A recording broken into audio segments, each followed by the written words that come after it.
የአገር ውስጥ ገበያ ሰራተኛ ሄዶ ሲያበቃ አንድ ቁና እህል ከትግራይ ሸምቷል ወይ? ይሄ ነው ወይ አሁን ቅራኔ ምክንያት ሆኖ ሲያበቃ ይውረሩ?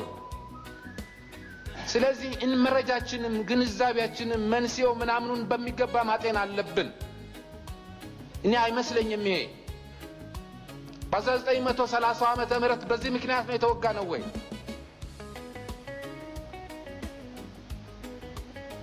ነው ሙሉጌታ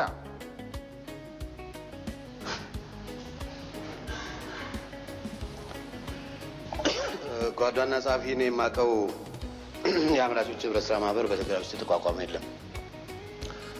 በተወሰነ ደረጃ ጥንስስ አምራቾች የምንለው ወደ ራያ ዘቡ አካባቢ የተቋቋመ ነበር።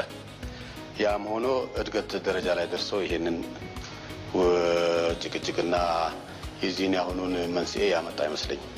በሌላ መልኩ እኛ ሄደን ስናበቃ ትክክለኛውን ስራ መሃሉ ተገኝተን ማስረዳት ስለማንችል ስለማንፈልግ ወይም ደግሞ ስላልደረስን በጎ ተግባራችንንና የኢትዮጵያን እድገትና የልምላሜ አቅጣጫ በአፍራሽ መልኩ ሲነገረው ገበሬው ባንዱ ወይም በሌላ ቦታ ተቀብሎ ሲያበቃ ለነሱ መሳሪያ ሊሆን ይችላል ወይም ደግሞ በዚህ ምክንያት ቅረስ እንገባ እንችላለን። በዚህ ነው ጋይድ ልንሆን የምንችለው። እነሱ በፈለግ በከፈቱልን ፈር እነሱ በሚያቀርቡልን ሂስ ነው ይሄ አብዮትና የዚህ ችግር ሁሉና የሚመራው ያፈጣው